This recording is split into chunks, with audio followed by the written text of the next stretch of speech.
স্বাগত নিউজ 24 সকালের সংবাদে আপনাদের সাথে আছি রাশেদ ইমাম। দেখছিলেন শিরোনাম, এবারে পুরো খবর। এবছর এইচএসসি পরীক্ষা হচ্ছে না। সরকারের এমন ঘোষণার 1 মাস পেরোলেও এখনো চূড়ান্ত হয়নি রেজাল্ট তৈরির নীতিমালা। তাই রেজাল্ট ঘোষণার প্রক্রিয়া এবং সময় নিয়ে দুশ্চিন্তায় লাখো শিক্ষার্থী আর অভিভাবক। বোর্ড চেয়ারম্যানরা বলছেন এরই মধ্যে মন্ত্রণালয়ে পাঠানো হয়েছে প্রস্তাবনা। তবে তাড়াহুড়া করে অবৈজ্ঞানিক পদ্ধতিতে রেজাল্ট ঘোষণা না করার আহ্বান শিক্ষাবিদদের। বলছেন ভেবে চিন্তে সিদ্ধান্ত নেয়ার। ইসাদ সোহেলের ক্যামেরায় সজল দাসের রিপোর্ট। এইচএসসি শিক্ষার্থী পূজা উচ্চ মাধ্যমিকের বিভাগ পরিবর্তন করায় রেজাল্ট নির্ধারণ হবে কিভাবে তা এখনো জানেন না। রেজাল্ট নিয়ে আছেন দুশ্চিন্তায়। পরীক্ষা হলো না, ফলাফল কি হবে তাও জানি না। এখন আমরা কি করব সেই সিদ্ধান্ত নিতে পারতেছি না। এমন সিদ্ধান্তহীনতায় পড়েছেন লাখো শিক্ষার্থী। পরীক্ষার ফলাফল কবে হবে? যারা বিভাগ পরিবর্তন করেছেন তাদের ফলাফল হবে কোন প্রক্রিয়ায়? কিংবা যারা ভোকেশনাল থেকে পাশ করছেন তাদের ফলাফল হবে কোন প্রক্রিয়ায়? আবার যারা উন্নয়ন পরীক্ষা দিতে চেয়েছিলেন তাদের ফলাফলও নির্ধারণ করা হবে কোন পদ্ধতিতে? আরেক শিক্ষার্থী তুর্য ভর্তি হতে চান বুয়েটে। করোনা প্রেক্ষাপটে সৃষ্ট লেখাপড়া কেন্দ্রিক নানা জটিলতা সঙ্গী করেই চালাচ্ছেন প্রস্তুতি। এটা একটা তো টেনশন হচ্ছে যে যদি পরীক্ষা দিতাম তাহলে রেজাল্টটা ভালো বা খারাপ একটা নির্দিষ্ট আমরা বুঝতে পারতাম, যে এটা আইডিয়া করতে পারতাম যে কিভাবে হতে পারে। অভিভাবক শিক্ষার্থী সবাই আছেন সরকারের সিদ্ধান্তের অপেক্ষায়। অস্পষ্টতাগুলো রয়ে গেছে, বিভাগ চেঞ্জ, বিশেষজ্ঞ বোর্ড বসে সেটা একটা সুরাহ করা দরকার। যদি যত শীঘ্র সম্ভব রেজাল্টের বিষয়টা হয়ে গেলে আমরা ভার্সিটির আশা করতে পারি। এই যখন বাস্তবতা, তখন ফলাফল তৈরির প্রক্রিয়া কি হবে তা নিয়ে এখনো চূড়ান্ত সিদ্ধান্তে পৌঁছতে পারেনি সরকার। বোর্ড প্রধানরা বলছেন কাজ চলছে। বেশ কিছু নীতিমালা করতে হবে, তো নীতিমালা করা হয়েছে, প্রস্তাব গেছে, ওইটা অনুমোদন হলে চূড়ান্ত হলে আমরা সেই মোতাবেক রেজাল্ট তৈরি হবে। এখনো কমপ্লিট সিদ্ধান্ত হয়নি। আমরা বিভিন্ন রকম প্রস্তাব দিচ্ছি, মিনিস্ট্রি থেকে এটা অ্যাপ্রুভালে আসবে। অটো পাসের সিদ্ধান্তই অযৌক্তিক, এজন্য জটিলতা নিশ্চিত। তবে তাড়াহুড়া করে দায়সারা রেজাল্ট না দেওয়ার আহ্বান এই শিক্ষাবিদের। রেজাল্ট তৈরিতেও সমস্যা সৃষ্টি হবে এবং এইচএসসি পাশ করে হায়ার এডুকেশনে, ইউনিভার্সিটিতে বা মেডিকেলে, ইঞ্জিনিয়ারিং এ ভর্তি হওয়ার ক্ষেত্রেও বিরাট সমস্যার সৃষ্টি হবে এবং ওই ক্ষেত্রে এই সমস্যাগুলি এখন দেখা দিচ্ছে। সুনির্দিষ্ট সিদ্ধান্তের মাধ্যমে দ্রুত এই জটিলতা দূর করার কথাও বলছেন এই শিক্ষাবিদ। সজল দাস, নিউজ 24, ঢাকা। করোনা মহামারীর মধ্যে বৈধ হওয়ার সুযোগ পাচ্ছেন মালয়েশিয়ায় কর্মরত প্রায় 4 লাখ অবৈধ বাংলাদেশি। তবে পাসপোর্টের মেয়াদ না থাকায় নির্দিষ্ট সময়ে বৈধ হতে পারা নিয়ে সংশয়ে এই কর্মীরা। রিক্রুটিং এজেন্সির সংশ্লিষ্টরা বলছেন দেশের অর্থনৈতিক উন্নয়নের স্বার্থে এই সুযোগ কাজে লাগাতে সরকারের দ্রুত পাসপোর্ট সরবরাহের ব্যবস্থা করতে হবে। মালয়েশিয়া প্রতিনিধি শাহাদাত হোসেনকে সাথে নিয়ে বিস্তারিত জানাচ্ছেন লাকমিনা জাসমিন সোমা। স্বাধীনতার পর থেকে এ পর্যন্ত 10,57,000 বাংলাদেশির কর্মসংস্থান হয়েছে মালয়েশিয়ায়। এই বিপুল সংখ্যক অভিবাসী কর্মীর হাত ধরে শক্তিশালী হয়েছে বৈদেশিক মুদ্রার রিজার্ভ। করোনাকালে যখন দেশের বৈদেশিক শ্রমবাজারের কোথাও কোনো সুখবর নেই, তখন মালয়েশিয়া সরকার বাংলাদেশ সহ 15টি দেশের নাগরিকদের বৈধ হওয়ার সুযোগ দিয়েছে। ঘোষণা অনুযায়ী 4টি সেক্টরের কর্মীরা বৈধ হতে পারবেন। এর মধ্যে রয়েছে স্থাপনা বা নির্মাণ খাত, উৎপাদনশীল খাত, বনায়ন খাত এবং কৃষি খাত। 16 নভেম্বর থেকে আগামী বছর 30 জুন পর্যন্ত সময়সীমার মধ্যে বৈধ হতে পারবেন তারা। কুয়ালালামপুরে বাংলাদেশ হাই কমিশন জানিয়েছে, দালাল না ধরে সরাসরি নিয়োগকর্তা বা কোম্পানির মাধ্যমে মালয়েশিয়া ইমিগ্রেশনের ইমেলে আবেদন পাঠিয়ে বৈধ হতে পারবেন অবৈধরা। মালয়েশিয়া সরকার ঘোষিত 4টি সেক্টরে প্রায় 3 থেকে 4 লাখ প্রবাসী বাংলাদেশি অবৈধ আছে বলে ধারণা করা হচ্ছে। তাদের বেশিরভাগেরই পাসপোর্টের মেয়াদ না থাকায় এই সুযোগ কাজে লাগানো নিয়ে শঙ্কা তৈরি হয়েছে। 2018 সালে মালয়েশিয়া সরকার অবৈধদের বৈধ হওয়ার যে সুযোগটা দিয়েছে, সেটা দালালের কারণে হোক, পাসপোর্ট বিলম্বিত হওয়ার কারণে হোক, আমরা করতে পারি না। আমরা পাসপোর্ট করতে গেলে, নতুন করে কিংবা রেনু করতে গেলে বাংলাদেশ এম্বাসি 3 থেকে 4 মাস সময় লাগিয়ে দেয় আমাদের পাসপোর্টটা হাতে পাইতে। আমরা সঠিক সময়ে যদি পাসপোর্ট পাই তাহলে আমরা এই সুযোগটি কাজে লাগাইতে চাই। প্রবাসী কর্মী ও দেশের অর্থনীতির স্বার্থে দ্রুত পাসপোর্ট সরবরাহের পরামর্শ সংশ্লিষ্টদের। পররাষ্ট্র মন্ত্রণালয় যে একটু এক্সট্রা উদ্যোগী হয়ে আমাদের দূতাবাসের যদি এখানে লোকবল কম থাকে, আমাদের এখান থেকে যদি কিছু লোকবল এই টাইম পিরিয়ডের জন্য সম্ভব হয় পাঠানো, যাতে দ্রুত সময় আমাদের কর্মী ভাইরা সেখানে পাসপোর্টটি পেতে পারেন। কারণ এই সুযোগটি যদি তাদের এই সময়টা হাতছাড়া হয়ে যায়, তাহলে একটা বড় অংশের কর্মী আমাদের আবার আনডকুমেন্টেড বা আনরেজিস্টার্ড থেকে যাবেন, তাদেরকে এট দি লাস্ট ফেরত আসতে হবে। বৈশ্বিক করোনা মহামারীর মধ্যে বেশ কয়েক মাস ধরেই বিপুল চাহিদার বিপরীতে বাংলাদেশ থেকে প্রবাসীদের পাসপোর্ট নবায়ন ও সরবরাহে স্থবিরতা নেমে এসেছে।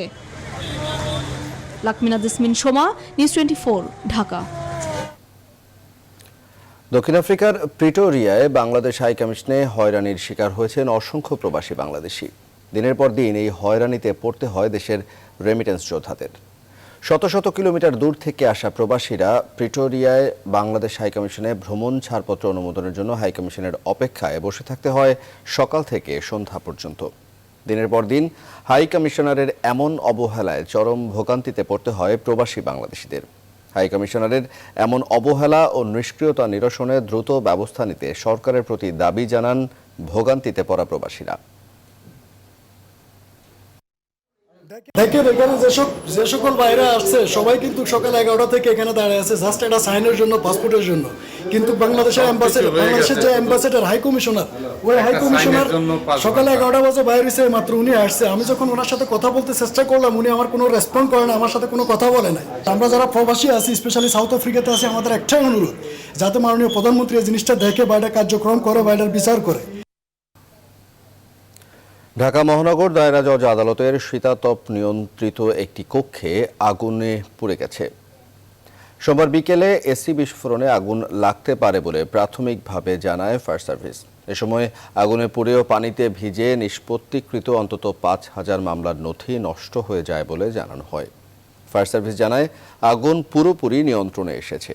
ধারণা করা হচ্ছে শর্ট সার্কিট থেকে আগুনের সূত্রপাত। তবে প্রকৃতপক্ষে কিভাবে আগুন লেগেছে তা জানা যাবে ফায়ার সার্ভিসের তদন্ত প্রতিবেদন হাতে পাওয়ার পর।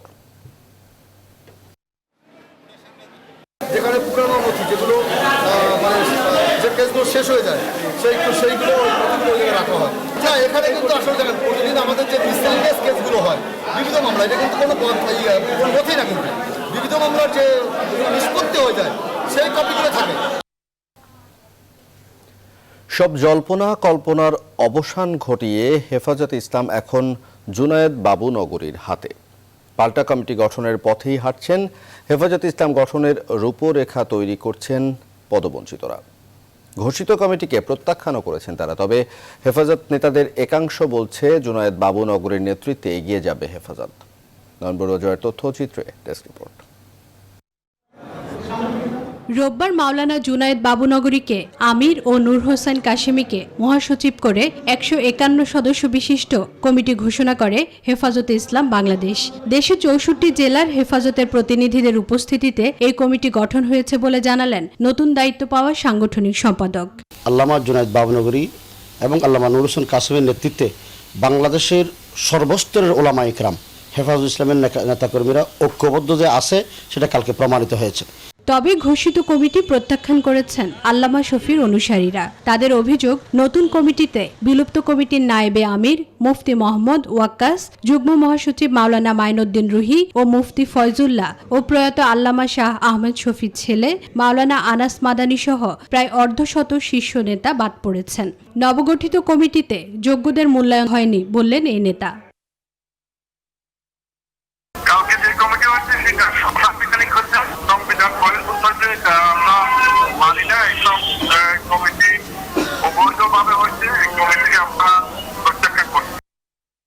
আর কমিটি গঠন নিয়ে শাহ আহমদ শফির অনুসারীদের বিরোধিতাকে আন্তর্জাতিক ষড়যন্ত্র বলে মনে করছেন এই নেতা। হেফাজত যেহেতু বৃহৎ শক্তি, এই শক্তিকে দুর্বল করার জন্য তো ষড়যন্ত্র থাকবেই, ষড়যন্ত্র ছিল এবং ভবিষ্যতে থাকবে। সুতরাং এই ষড়যন্ত্রকে আমরা কোনো ধরনের তোয়াক্কা করছি না। আগামী শনিবার আহমেদ শফির স্মরণ সভা হবে, আর ওই দিনই পদবঞ্চিতরা পরবর্তী পদক্ষেপ নেবেন। Desk report, news 24। বাংলাদেশে 18 থেকে 30 বছর বয়সী নারীরা সাইবার অপরাধের শিকার হচ্ছেন। সাইবার ক্রাইম অ্যাওয়ারনেস ফাউন্ডেশনের একটি গবেষণায় উঠে এসেছে এই তথ্য। গবেষণা বলছে, সামাজিক যোগাযোগ মাধ্যমই বর্তমানে সাইবার অপরাধের শীর্ষ মাধ্যম। প্রযুক্তি বিশেষজ্ঞরা বলছেন, গতানুগতিক ধারার আইনের কারণে কমানো যাচ্ছে না সাইবার অপরাধ। রিশাদ হাসান জানাচ্ছেন বিস্তারিত। ভার্চুয়াল জগৎ মানেই অপরিচিত, চিরচেনা মানুষটিও যেন এই জগতে অচেনা অজানা। এমনই ঘটেছে প্রিমার বেলায়। পেশায় একজন অভিনেত্রী হলেও হ্যাকারের অভিনয়টি কোনোভাবেই ধরতে পারেননি তিনি। পরিচিত জন ভেবে নিজেই দিয়ে দিয়েছেন ব্যক্তিগত তথ্য। কোনো শত্রুতা নেই, সো হ্যাকারকে আমি চিনি না, হ্যাকারও হয়তো বা আমাকে চিনে না। সো সে আরেকজনের আইডি হ্যাক করে ওই আইডি দিয়ে আমার সাথে কথা বলে আমার আইডি হ্যাক করে ফেললো। সো এখানে মানে আমাকে একদম জাস্ট টোটালি বোকা বানানো হয়েছে, আর কিছুই না।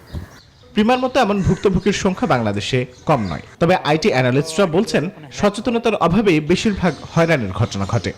আইডিগুলো হ্যাক করে প্রথমত ওরা বন্ধু বান্ধবের কাছে টাকা পয়সা দাবি করে, দ্বিতীয়ত তাদের আইডি থেকে যদি পার্সোনাল কোনো ইনফরমেশন পায় ওগুলা দিয়ে হ্যারাস করে। সাইবার অপরাধ প্রতিরোধের জন্য কার্যকরী কোনো ব্যবস্থা না থাকায় এই অপরাধ বন্ধ করা যাচ্ছে না বলে মত প্রযুক্তি বিশেষজ্ঞদের। কেন আমার কাছে পুলিশের কাছে যেতে হবে, কেন আমাকে কেস করতে হবে, কেন তথ্য তো রয়ে গেছে সেন্টারে যে সে এই ক্রাইমটা করতে যাচ্ছে বা এই ক্রাইমটা করছে। আমি যখন ক্রাইমটা করতে যাচ্ছে তখন আমি তাকে আটকে দিচ্ছি না কেন, বা যখন ক্রাইমটা করতেছে তখন কেন আমার স্বতঃপ্রণোদিত হয়ে আমার তার শাস্তি ব্যবস্থা করতেছে না। সাইবার অপরাধ এক বৈশ্বিক সমস্যা উল্লেখ করে তথ্য প্রযুক্তি প্রতিমন্ত্রী জুনায়েদ আহমেদ পলক বলছেন, ব্যক্তি পর্যায়ে সচেতনতা বাড়াতে জোর চেষ্টা চলছে। আমরা জাতীয় এবং আন্তর্জাতিক পর্যায়ে আইনের প্রয়োগ এবং সমঝোতার দিকে নজর দিচ্ছি। সেই জন্য আমরা দুর্বার 21.org এবং ইউনিসেফের সাথে আরেকটি প্ল্যাটফর্ম তৈরি করেছি, যেটা safeinternet.unicef.org। সাইবার ক্রাইম অ্যাওয়ারনেস ফাউন্ডেশনের তথ্য মতে বাংলাদেশে সাইবার অপরাধের শিকার হন 18 থেকে 30 বছরের 80% নারী। রিশাদ হাসান, নিউজ 24, ঢাকা। চীনের নেতৃত্বে এশিয়া প্যাসিফিক অঞ্চলে মুক্ত বাণিজ্য চুক্তিতে বাংলাদেশ অংশ না নেওয়ায় আগামীতে বাণিজ্যিক ক্ষতির মুখে পড়তে পারেন, এমন আশঙ্কার কথা বলছেন ব্যবসায়ীরা। এক্ষেত্রে বাংলাদেশকে আনুষ্ঠানিক অবজারভার হওয়ারও পরামর্শ পোশাক ব্যবসায়ীদের। অর্থনীতি বিশ্লেষকরা বলছেন, এলডিসি থেকে উন্নীত হলে রপ্তানিতে এর নেতিবাচক প্রভাব পড়তে পারে। এছাড়া প্রতিযোগী দেশগুলোর কাছে সক্ষমতা হারাতে পারে বাংলাদেশ। বিস্তারিত জানাচ্ছেন বাবু কামরুজ্জামান। দীর্ঘ 8 বছরের আলোচনা ও হিসাব নিকাশ শেষে এশিয়া প্যাসিফিক অঞ্চলের 15 দেশ মিলে গঠন করা হলো বিশ্বের সবচেয়ে বড় মুক্ত বাণিজ্য অঞ্চল। গেল রোববার দক্ষিণ পূর্ব এশিয়ার দেশগুলোর জোট আসিয়ানের 10 দেশ এবং চীন, জাপান, দক্ষিণ কোরিয়া, অস্ট্রেলিয়া ও নিউজিল্যান্ড আরসিইপি নামের এই মুক্ত বাণিজ্য চুক্তিতে সই করে। বিশ্ব অর্থনীতির 30% ধারণকারী এই দেশগুলোতে আছে বৈশ্বিক জনসংখ্যারও 30%। রয়েছে 202 কোটি ভোক্তা। অনেকের মতে এই চুক্তি বিশ্ব বাণিজ্যে মৌলিক এবং দীর্ঘস্থায়ী প্রভাব ফেলবে। যদিও বাণিজ্য মন্ত্রণালয় জানিয়েছে বাংলাদেশ এই চুক্তিতে অংশ না নিলেও রপ্তানিতে কোনো প্রভাব পড়বে না। তবে ক্ষতির আশঙ্কা করছেন ব্যবসায়ীরা। বলছেন, বাংলাদেশের উচিত অন্তত পর্যবেক্ষক নিযুক্ত হওয়া। ব্যবসায়িক ক্ষতি অবশ্যই আছে। বিজিএমই যাতে অনুরোধ করছে যে এখন এটাকে সরকার যেন খুব কাছাকাছি অবজার্ভ করে, আনুষ্ঠানিক অবজারভার দেয় এবং রুলস অফ অরিজিনের ব্যাপারে তারা যেন যথেষ্ট সতর্ক অবস্থান নেয়। তো বছর ধরে যে আমাদের ব্যাকওয়ার্ড লিঙ্কেজ যে ইন্ডাস্ট্রি গড়ে দাঁড়িয়েছে, এনারা কিন্তু অ্যাডভান্সেসটা পেত। বাংলাদেশ শুড পারসিউ যে এখানে কিভাবে ঢোকা যায়, কারণ আমরা কিন্তু ওয়েস্টার্ন ইকোনমি যেগুলো আমাদের মেইন এক্সপোর্ট মার্কেট, এদের কিন্তু আস্তে আস্তে ক্যাপাসিটি কমে আসছে। বিশ্বের বড় বাণিজ্যিক জোটগুলোর সাথে মুক্ত বাণিজ্য চুক্তি করা না গেলে এলডিসি থেকে বেরিয়ে যাবার পর নেতিবাচক প্রভাব পড়বে বলে মনে করছেন অর্থনীতি বিশ্লেষকরাও। বিশেষ করে পোশাক খাতে প্রতিযোগিতা সক্ষমতা হারাতে পারে বাংলাদেশ। অবশ্যই ভিয়েতনাম বা আমাদের প্রতিবেশী দেশ মিয়ানমার, লাওপিডিয়ার, তারা শূন্য শুল্ক সুবিধা নিয়ে চীনের বাজারে ঢুকতে পারবে। আমাদের সেই সুবিধাটা তখন আর থাকবে না। ভিয়েতনাম এখান থেকে কিছুটা হলেও উপকার পেতে পারে। ভবিষ্যতের বাজারটা কিন্তু হচ্ছে এশিয়াতে, এবং এশিয়ার যে বাজার সেটা কিন্তু পৃথিবীর অন্য যে কোনো বাজারের চাইতে এখনই অনেক বড়, এবং আরএমজির ক্ষেত্রেও 2025 সালের মধ্যেই তারা 1 নম্বর বাজার হয়ে যাবে। নতুন এই জোটে যুক্ত হয়নি প্রতিবেশী ভারতও। তবে আরসিইপি দেশগুলোর মধ্যে বিনিয়োগ ও উন্নয়নে যে নেটওয়ার্ক তৈরি হচ্ছে, তাতে জোটভুক্ত দেশগুলোর কাছে ব্যবসা হারাতে পারে এমন শঙ্কাও থাকছে বলে মত অর্থনীতি বিশ্লেষকদের। বাবু কামরুজ্জামান, নিউজ 24, ঢাকা। সকালের সংবাদের সময় হলো বিরতির, আরো সংবাদ নিয়ে ফিরছি। সঙ্গে বিরতির পর আবারও স্বাগত। দেখছেন নিউজ 24 সকালের সংবাদ। সারা দেশের পাশাপাশি রাজধানীতে মাস্ক পরা নিশ্চিত করতে কঠোর হচ্ছে আইন শৃঙ্খলা রক্ষাকারী বাহিনী। জনসাধারণকে মাস্ক পরা সহ সচেতনতা বাড়াতে ঢাকায় ভ্রাম্যমাণ আদালত পরিচালনা করা হবে বলে জানিয়েছেন মন্ত্রিপরিষদ সচিব খন্দকার আনোয়ারুল ইসলাম। এদিকে বিশেষজ্ঞরা বলছেন মাস্ক ব্যবহার সহ স্বাস্থ্যবিধি না মানলে ঝুঁকির আশঙ্কা বাড়বে। তৌফিক মাহমুদ মুন্নার রিপোর্ট। বিশ্বের অনেক দেশে এরই মধ্যে লেগেছে করোনার দ্বিতীয় ঢেউ। বাংলাদেশেও রয়েছে দ্বিতীয় সংক্রমণের বড় সংখ্যা। এজন্য শীত সামনে রেখে মহামারী রুখতে নানা পরিকল্পনা নিয়েছে সরকার। করোনা শুরু থেকে মাস্ক ব্যবহার, স্বাস্থ্যবিধি মানতে অনেকটাই উদাসীন জনসাধারণ। এখন সে প্রবণতা বেড়েছে আরও। খোদ রাজধানীতেই স্বাস্থ্যবিধি মানছেন না অনেকেই। সোমবার সকালে প্রধানমন্ত্রী শেখ হাসিনার সভাপতিত্বে ভার্চুয়াল মন্ত্রিসভার বৈঠক অনুষ্ঠিত হয়। এতে করোনার দ্বিতীয় ধাপ মোকাবেলা নিয়ে আলোচনা হয়। বৈঠক শেষে মন্ত্রিপরিষদ সচিব জানান, 2-3 দিনের মধ্যেই রাজধানীতে মোবাইল কোর্ট পরিচালনা শুরু হবে। আরেকটু স্ট্রিক্ট ভিউতে যেতে হবে কোভিড নিয়ে, এবং একটু বেড়েও যাচ্ছে মনে হচ্ছে, তো সেজন্য আরো একটু বেশি প্রিকশন নেওয়ার জন্য বলা হয়েছে। আর ঢাকাতেও বিভিন্ন জায়গায় মোবাইল কোর্ট বা ল এনফোর্সিং এজেন্সি যেন আর একটু স্ট্রং হয়। আশা করি আগামী 2-3 দিনের মধ্যে থেকে। উনি তো প্রথম থেকেই বলতেছেন, সবসময় যখনই কথা হয় যে আরেকটু মানে সবাইকে আরেকটু সচেতন প্লাস স্ট্রিক্ট ভিউ দুইটাই। বিশেষজ্ঞরা বলছেন, এখনই সচেতন না হলে করোনার দ্বিতীয় ধাপের ঝুঁকি এড়ানো আরো কঠিন হয়ে পড়বে। এই ব্যাপারে যেন আমরা কোনো শৈথিল্য ভাব প্রদর্শন না করি, কারণ দেখা যাচ্ছে জনগণের মধ্যে একটা বিশাল অংশ স্বাস্থ্যবিধি মানার ব্যাপারে একদম উদাসীন, শৈথিল্য ভাব, ড্যাম কেয়ার ভাব বা গাছার ভাব। এটা অত্যন্ত ঝুঁকিপূর্ণ। সুতরাং আমরা যদি স্বাস্থ্যবিধি না মেনে চলি, শীতের মধ্যেই সংক্রমণের বাড়ার ঝুঁকি কিন্তু থাকার সম্ভাবনা খুব বেশি।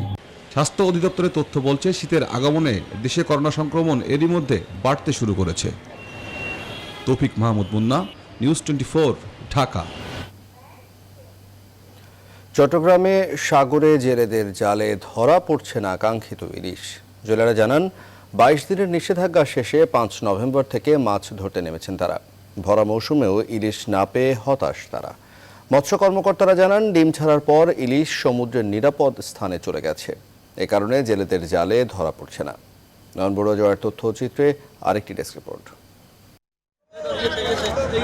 উৎপাদন বাড়াতে ইলিশের প্রধান প্রজনন মৌসুম 14 অক্টোবর থেকে 4 নভেম্বর পর্যন্ত 22 দিন সারা দেশে মাছ ধরার উপর নিষেধাজ্ঞা জারি করে সরকার। গেল 5 নভেম্বর থেকে মাছ ধরা শুরু করেছে জেলেরা।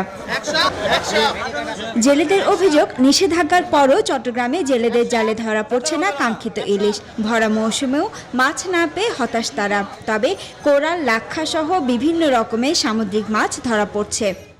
বোট পাঠাচ্ছি, এবার জেলেরা ফিরতে চায় খালি হাতে। যে পরিমাণ মাছ পাবো আশা করছিলাম, ওই পরিমাণ মাছ আমরা পাচ্ছি না। মাছগুলো বেশি দেখা যাচ্ছে, দাঁতিন, কোরাল, লাক্কা এগুলো বেশি দেখা যাচ্ছে, ইলিশটা কম দেখা যাচ্ছে। বাজারে ইলিশের সরবরাহ কম থাকায় দাম বেড়েছে। ইলিশ সহ সামুদ্রিক মাছের দাম বেড়ে যাওয়ায় বিপাকে পড়েছেন সাধারণ ক্রেতারা।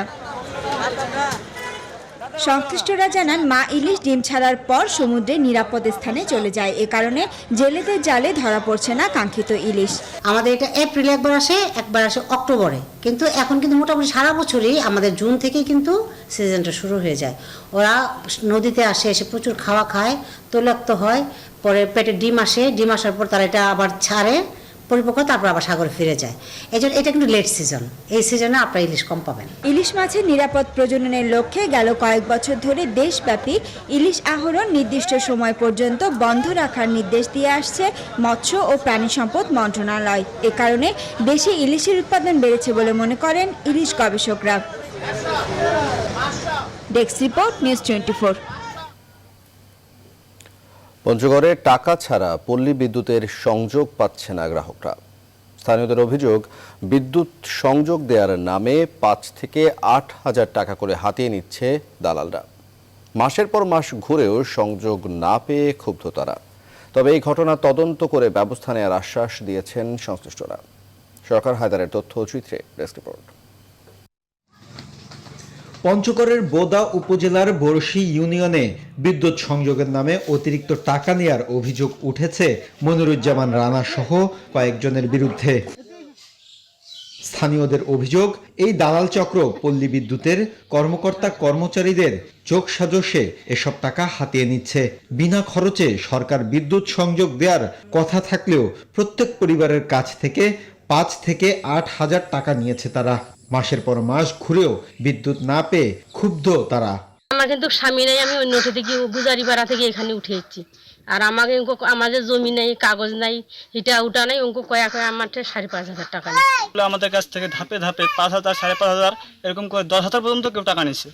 টাকা নেওয়ার পরে আজ পর্যন্ত আমরা এখন পর্যন্ত আমি মিটারও পাই নাই, মিটারে কাগজও পাই না। আমরা হতদরিদ্র মানুষ, আমরা কর্ম করে খাই, দিন মজুর মানুষ, দিন করে দিন খাই, এত টাকা নেওয়ার কোনো যুক্তি হয় না। তবে এই বিষয়ে তদন্ত করে ব্যবস্থা নেওয়ার আশ্বাস দিয়েছেন সংশ্লিষ্টরা। এই অভিযোগটা পাওয়ার পরে আমরা তাৎক্ষণিকভাবে সেটা আমরা বোদা থানায় আইনানুগ ব্যবস্থা গ্রহণের জন্য এজাহার হিসেবে দাখিল করেছি। এছাড়াও স্থানীয়ভাবে যাতে কোনো গ্রাহক ক্ষতিগ্রস্ত না হয় সে ব্যাপারে আমরা ইতিপূর্বেও এবং বারংবার আমরা মাইকিং করে যাচ্ছি। বিনা খরচে বিদ্যুৎ সংযোগ দেওয়ার সরকারি পরিকল্পনা যেন প্রশ্নবিদ্ধ না হয় এ বিষয়ে কার্যকর পদক্ষেপ নেবে সংশ্লিষ্টরা, এমন প্রত্যাশা গ্রাহকদের। Desk report, news 24। এবছরের আন্তর্জাতিক শিশু শান্তি পুরস্কার পেয়েছেন নড়াইলের কিশোর সাদাত রহমান। অনলাইনে শিশু নির্যাতন বন্ধে সচেতনতামূলক অ্যাপ সাইবার টিন বানানোর স্বীকৃতি হিসেবে সাদাতকে এই পুরস্কার দেওয়া হয়েছে। শুক্রবার নেদারল্যান্ডের হেগে এক অনুষ্ঠানে তার হাতে বিজয়ীর পুরস্কার তুলে দেন মানবাধিকার কর্মী ও নোবেল জয়ী মালালা ইউসুফজাই। সাদাত পুরস্কার পাওয়ায় গর্বিত ও খুশি তার সহপাঠী সহ বিভিন্ন শ্রেণী পেশার মানুষ। সাজাদ হোসেনের তথ্যচিত্রে ডেস্ক রিপোর্ট। শিশুদের অধিকার ও নিরাপত্তা বিষয়ে অবদানের জন্য নেদারল্যান্ডস ভিত্তিক সংগঠন কিডস রাইটস প্রতি বছর আন্তর্জাতিক শিশু শান্তি পুরস্কার দিয়ে থাকে। এই বছরও পুরস্কার পেয়েছে নড়াইলের 17 বছর বয়সী কিশোর সাদাত রহমান। সাইবার বুলিং ও সাইবার অপরাধ থেকে শিশুদের সুরক্ষা নিয়ে কাজ করে এই পুরস্কার জিতেছে সে। শুক্রবার নেদারল্যান্ডসে ছোট্ট পরিসরে আয়োজিত এক অনুষ্ঠানের মধ্য দিয়ে তাকে পুরস্কৃত করা হয়। 2013 সালে এই পুরস্কার বিজয়ী মালালা ইউসুফজাই অনলাইনে যুক্ত হয়ে সাদাতের হাতে পুরস্কার তুলে দেন। সাদাত নড়াইল আব্দুল হাই সিটি কলেজের দ্বাদশ শ্রেণীর ছাত্র। তার সহপাঠীরা জানান, সাদাত ও তার দল সাইবার বুলিং ও সাইবার ক্রাইম থেকে শিশু কিশোরদের রক্ষায় নানা কার্যক্রম পরিচালনা করছে। পুরস্কার পাওয়ায় গর্বিত তার সহপাঠীরা। সারা বাংলাদেশকে সে বিশ্বের সামনে যেভাবে রিপ্রেজেন্ট করেছে সেটা হয়তো অনেকেই করতে পারে না, এজন্য আমরা অনেক খুশি। আমরা চাই সে যেন ভবিষ্যতে অনেক নড়াইলের উদ্দেশ্যে কাজ করতে পারে। ওর সাফল্য কামনা করি। আমরা নড়াইলবাসী তার সাথেই আমরা আছি। জেলা পুলিশ সুপার জানান, এই অ্যাপের মাধ্যমে 60টির বেশি অভিযোগের মীমাংসা হয়েছে। কয়েকজন সাইবার অপরাধীর শাস্তিও হয়েছে। এর মাধ্যমে বেশ কিছু আমরা মামলা হয়েছে, বেশ কিছু অপরাধীকে আমরা গ্রেপ্তার করেছি, আইনি প্রক্রিয়ার মধ্যে নিয়ে আসছি। বেশ কিছু কাউন্সিলিংয়ের মাধ্যমে আমরা সেই ব্যবস্থা নিয়েছি। প্রায় 1800 কিশোর কিশোরী সাইবার টিনস নামে এই মোবাইল অ্যাপ ব্যবহার করছে। এই অ্যাপের মাধ্যমে কিশোর কিশোরীরা জানতে পারে কিভাবে ইন্টারনেট দুনিয়ায় সুরক্ষিত থাকা যায়। Desk report, news 24। সংবাদের সময় হলো আরও একটি বিরতির, সঙ্গে থাকুন, ফিরছি শিগগিরই। বিরতির পর স্বাগত আরও একবার, দেখছেন নিউজ 24 সকালের সংবাদ। এবারে আন্তর্জাতিক প্রসঙ্গ।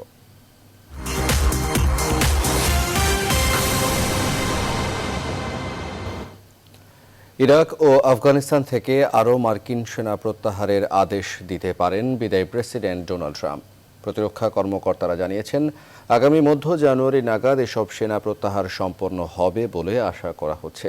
গেল সেপ্টেম্বরে ইরাক থেকে এবং এর আগে আফগানিস্তান থেকে সেনা প্রত্যাহার শুরু করে ডোনাল্ড ট্রাম্প প্রশাসন। তবে আগামী বছরের 15 জানুয়ারির মধ্যে দেশ দুটি থেকে আরও বেশি সেনা প্রত্যাহার করে নেয়ার পরিকল্পনার কথা ইতিমধ্যে সামরিক বাহিনীর নেতাদের জানিয়ে দেওয়া হয়েছে। আফগানিস্তানে মার্কিন সেনার সংখ্যা 5,000 থেকে কমিয়ে 2,500 করা হবে, আর ইরাকে 3,000 থেকে কমিয়ে 2,500 করার কথা জানানো হয়েছে।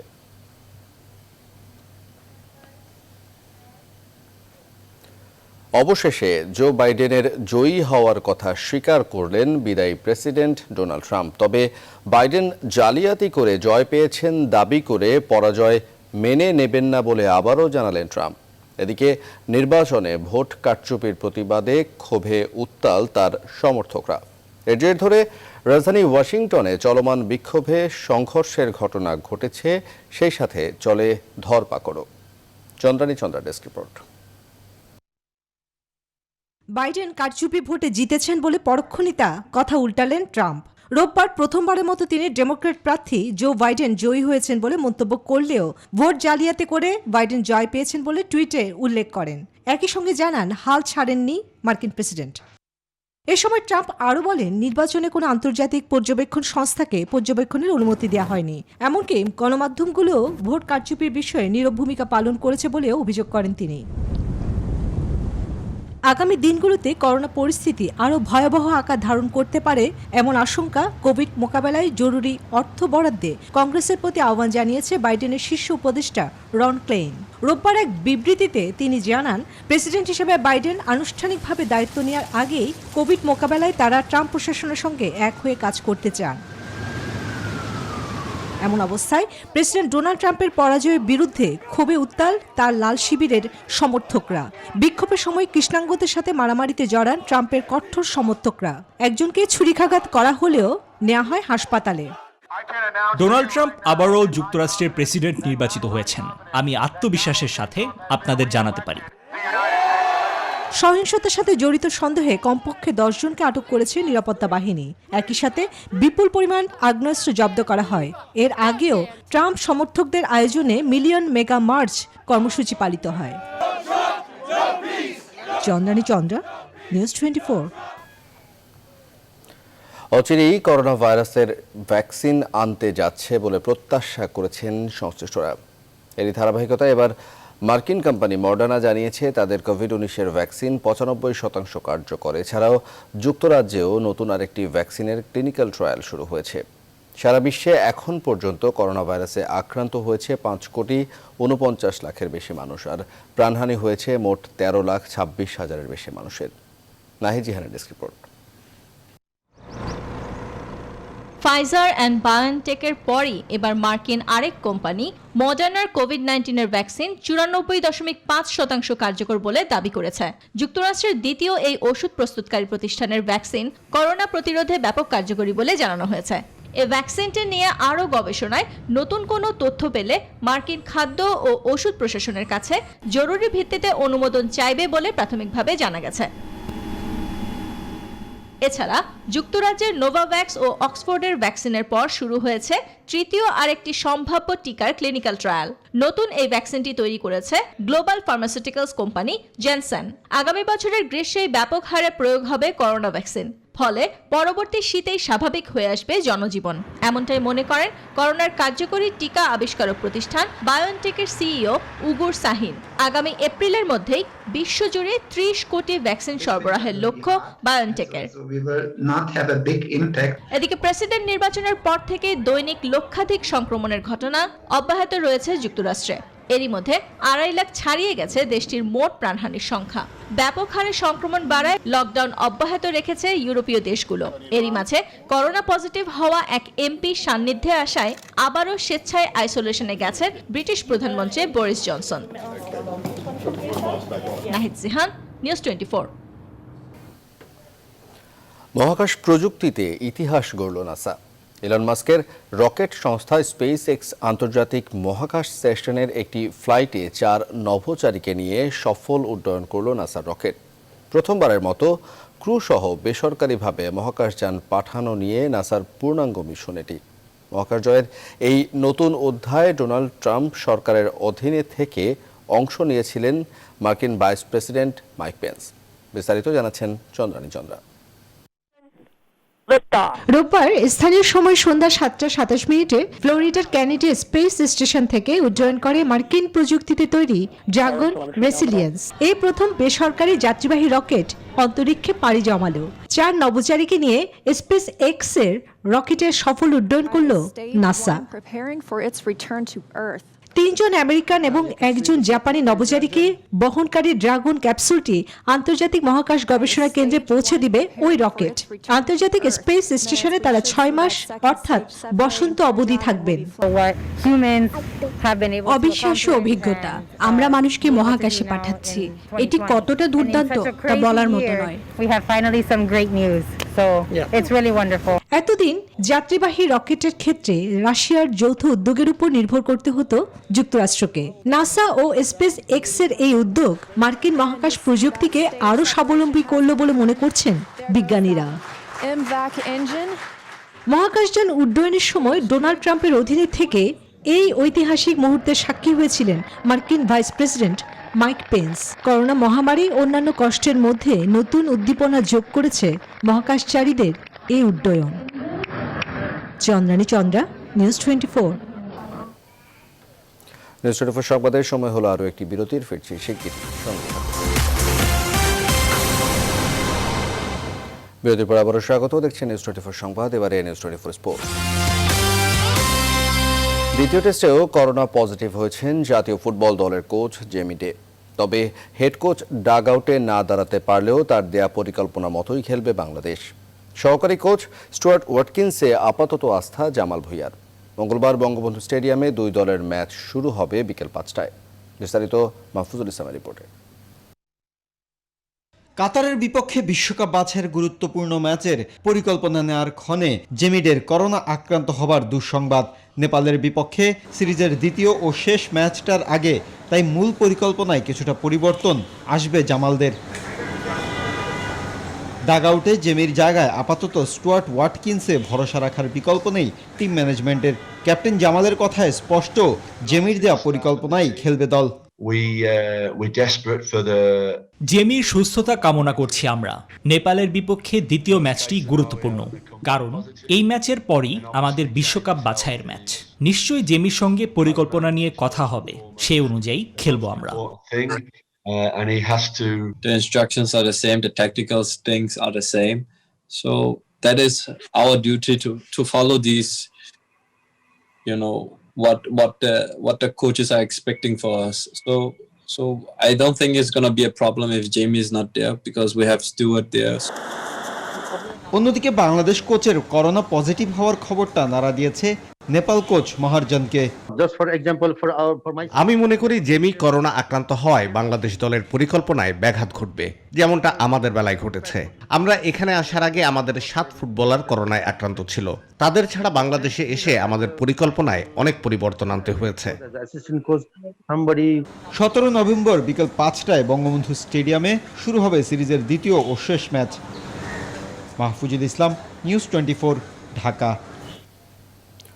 ফেসবুক লাইভে এসে বিশ্বসেরা অলরাউন্ডার সাকিব আল হাসানকে হত্যার হুমকি দিলেন সিলেটের এক যুবক। এ বিষয়ে ক্ষুব্ধ প্রতিক্রিয়া জানিয়েছেন সিলেটের সাবেক খেলোয়াড় ও সাকিব ভক্তরা।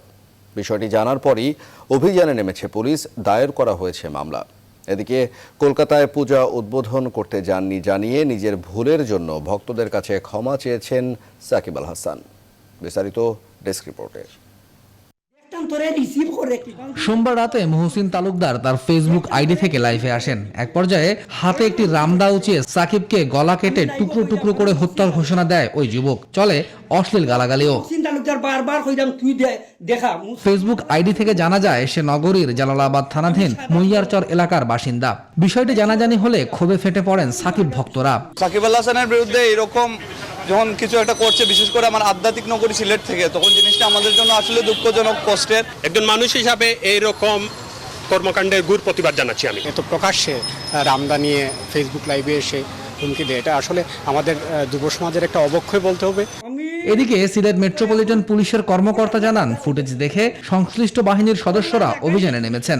এ বিষয়ে কঠোর ব্যবস্থা গ্রহণের কথাও জানালেন এই কর্মকর্তা। এই অপরাধীকে পুলিশ আইনানুগ ব্যবস্থা নিবে, জিরো টলারেন্সে নিবে। এখানে আপনার আইসিটি অ্যাক্টের মামলা রয়েছে এবং সংশ্লিষ্ট ধারায় অপরাধ আমলে নিয়ে মামলা শীঘ্র রুজু হবে এবং তাকে খুঁজে বের করার অভিযান অব্যাহত রয়েছে।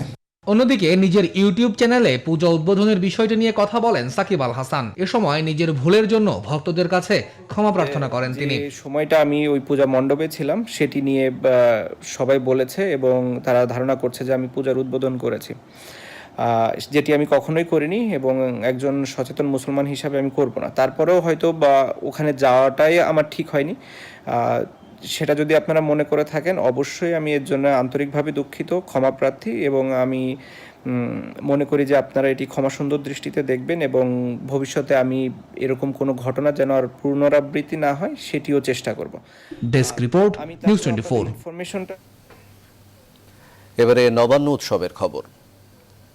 শীতের আগমনকে স্বাগত জানাতে শিল্পকলা একাডেমির মুক্ত মঞ্চে আয়োজন করা হয় নবান্ন উৎসব 1427। সঙ্গীত, নৃত্য এবং আবৃত্তিতে মুখরিত হয় কফি হাউস চত্বর। করোনা মহামারীর কারণে একঘেয়ে কিংবা হতাশা কাটাতে রাজধানীর বুকে এমন আয়োজন মন্দ নয় বলে জানান দর্শকরা। সুকন্যা আমিরের প্রতিবেদন। চারিদিকের মৃদু হিম বাতাস জানান দিচ্ছে শীতের আগমন বার্তা। তাকে স্বাগত জানাতেই শিল্পকলা একাডেমির কফি হাউস চত্বরের মুক্ত মঞ্চে এই আয়োজন। যন্ত্রসঙ্গীতের মধ্য দিয়ে শুভ সূচনা হয় নবান্ন উৎসব 1427। এরপর একে একে পরিবেশিত হয় সঙ্গীত, নৃত্য এবং আবৃত্তি। মুছে আসা ঝাপঝাপ পথ বেয়ে এসে পড়েছি বনগন্ধের সংকেতে। জনসমাগম করোনা সংক্রমণের অন্যতম কারণ হতে পারে, তবু এমন আয়োজনের কারণ জানালেন আয়োজকরা। আমরা যেমন বলি সংস্কৃতি বান্ধব একটি সমাজ নির্মাণ করা হবে, তেমনি প্রকৃতি বান্ধব তার সাথে যুক্ত করতে হবে। এই আদি উৎসবগুলো প্রকৃতির দিকে আমাকে নিয়ে যায়, প্রকৃতিকে চেনাতে শেখায়। আর এইরকম একটি সময় আমার মনে হয় সবাইকে উৎসাহ দেবে যে আমরা স্বাস্থ্যবিধি মেনে এ ধরনের অনুষ্ঠানে আয়োজন করতে পারি এবং সবাই মিলিত হতে পারি। ব্যস্ততা, একঘেয়ে কিংবা হতাশা কাটাতে রাজধানীর বুকে এমন আয়োজন মন্দ নয় জানালেন অংশ নেওয়া দর্শকরা। আমাদের জেনারেশন আমরা তো এতটা পাই না, গ্রামের ওদিকেও এত যাওয়া হয় না। আমাদের এই যে ঐতিহ্যটা, আমাদের সংস্কৃতিটা তো আমরা বেশিটা পাচ্ছি না, তো এখানে এসে একমাত্র আমরা উপলব্ধি করতে পারছি। অনেক ভালো লাগছে, গ্রামে অনেক দিন ধরে যাওয়া হয় না, এর জন্য ওইরকম এনভায়রনমেন্ট আমরা যে উপভোগ করতে পারছি, এটা উপভোগ করাটাই আমার জন্য অনেক। বৈশ্বিক মহামারী চলছে, করোনা মহামারী, এর মাঝে দিয়েও আমরা আমাদের সকলে মিলে এই রোগকে ওভারকাম করে আমাদের যে সংস্কৃতি চর্চা আছে সেটাকে আমাদেরকে চালিয়ে যেতে হবে। 22তম এ নবান্ন উৎসবের উদ্যোগ নেয় জাতীয় নবান্ন উৎসব উদযাপন পর্ষদ। সুকন্যা আমির, নিউজ 24, ঢাকা। নগরায়ন কিংবা আকাশ সংস্কৃতি, যার প্রভাবেই বলা হোক না কেন, বাংলার প্রাচীন ঐতিহ্য নবান্ন উৎসব এখন খুব একটা দেখা যায় না গ্রামেও। শহরের ছোঁয়া এখন যেন প্রত্যন্ত এলাকায়ও লেগেছে। তবুও অনেকে আছেন যারা ঐতিহ্যে বাঁচেন, ধারণ করেন। রাজশাহীর গোদাগাড়ী উপজেলার একটি গ্রামে এখনও নবান্ন উৎসব বাঁচিয়ে রাখতে বড় আয়োজন করেন কৃষকরা। সেই গল্প শুনিয়েছেন কাজী সাহেদ। গল্প কবিতায় নবান্ন এসেছে অন্যভাবে। বাংলার শস্যহীন প্রান্তরে যখন গভীর অঘ্রাণ এসে দাঁড়ায়, তখন উৎসবের রং ছড়িয়ে পড়ে বাংলার আকাশ অন্তরিক্ষে। অগ্রহায়ণে ধান কাটার উৎসব বাঙালির প্রাচীন ঐতিহ্য। পয়লা অগ্রহায়ণ মানেই ছিল বাঙালি গৃহস্থ বাড়িতে উৎসবের আমেজ, নতুন ধানের গন্ধে মম উঠান বাড়ি। আল্লাহ যেন আমরা বাঁচিয়ে রাখুক, আগামীতে আবার আসার চিন্তা ভাবনা নেব। এটা খুবই খুশি, আনন্দ। আয়োজনগুলো আরো ভালো লাগছে, যে মানুষগুলা দেখছি আরো আনন্দ লাগছে। প্রতি বছরই রাজশাহীর গোদাগাড়ী উপজেলার ঈশ্বরীপুরে থাকে নবান্নের নানা আয়োজন। ফুটে ওঠে গ্রাম বাংলার ঐতিহ্য। নবান্ন উৎসবে যোগ দিতে আসেন অনেকে। এই প্রোগ্রামগুলোকে দেখা যায় না, হয় না, এই ঘটা করে করা হয় না, বা প্রশাসন থেকে এটাও উদ্যোগ সেরকম নেওয়া হয় না। তো এখানে যে আজকে ধান কাটা উৎসব যেটা করা হচ্ছে, মূলত বাঙালি জাতিকে দেখানোর জন্য। গ্রামীণ জীবনের যে এই ধান কাটার উৎসব, আমরা মাঠে যেতাম, সেই মাঠে দিন রাত যারা এই ধান কাটতো তাদের সাথে থাকতাম। একটি যে গন্ধ, যে নতুন ধানের যে একটা গন্ধ, সেই গন্ধও কিন্তু একটি মন মাতানো একটি গন্ধ। গ্রাম বাংলার কৃষি সংস্কৃতি তুলে ধরার পাশাপাশি একটি দিন উৎসবে মেতে উঠতে এমন আয়োজন, বলছেন কৃষক মনি। গ্র্যাজুয়ালি এটার মধ্যে দিয়ে আস্তে আস্তে করে একটা সমাজ, একটা দেশ বা জাতি সামগ্রিকভাবে আগাতে হয়। তো আমরা চেষ্টা করছি যে আনন্দও করব, সাথে সাথে আমরা আমাদের কৃষিকে আধুনিকায়ন করব এবং মজা করে একটা দিনকে উদযাপন করতে চাই। কৃষিজীবী সমাজের শস্য উৎপাদনের বিভিন্ন পর্যায়ে যে আচার অনুষ্ঠান ও উৎসব পালন করা হয়, নবান্ন উৎসব তার মধ্যে একটি। নতুন ধানের গন্ধে ভরে উঠবে কৃষকের গলা। কাজী শাহেদ, নিউজ 24, রাজশাহী। সৌমিত্র চট্টোপাধ্যায়ের মৃত্যুতে বাংলাদেশের চলচ্চিত্র শিল্পীদের বেদনার কথা জানিয়ে শেষ করছে এখনকার আয়োজন। প্রিয় অভিনেতাকে হারিয়ে ব্যথার সাগরে ভাসছেন সৌমিত্র চট্টোপাধ্যায় ভক্তরা। বাংলাদেশেও এই বেদনার সুর উঠেছে। সামাজিক যোগাযোগ মাধ্যমে তারকাদের পোস্ট যেন সৌমিত্রের প্রস্থানকে আরও ভারী করে তুলেছে। বাংলাদেশের অনেক তারকার স্মৃতিতে আজও জীবন্ত সৌমিত্র। জানাচ্ছেন ফাতেমা কাউসার।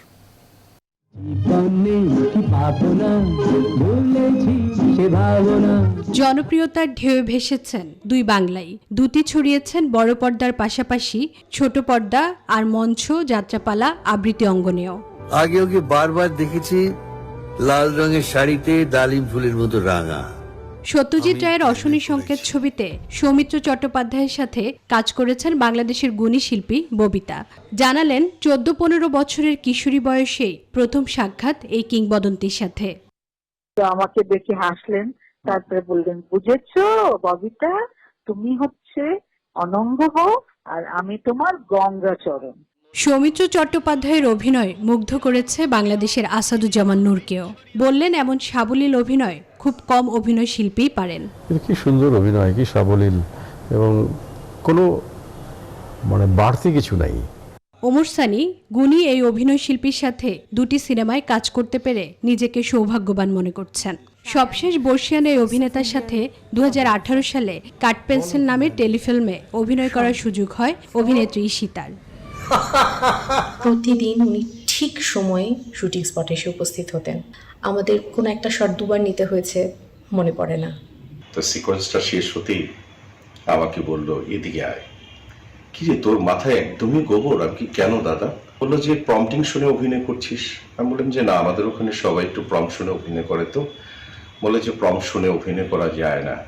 নায়ক হয়ে ক্যারিয়ারের যে শুরুটা হয়েছিল রূপালী পর্দায়, তা অটুট ছিল আমৃত্যু। কিংবদন্তি এই অভিনেতার সহজিয়া অভিনয় ছুঁয়েছে সবাইকে। আমি প্রেমে পড়েছি বারবার। ফাতেমা কাউসার, নিউজ 24, ঢাকা। এই ছিল সকালের সংবাদের আয়োজন। ধন্যবাদ পুরো সময়ের সাথে থাকার জন্য।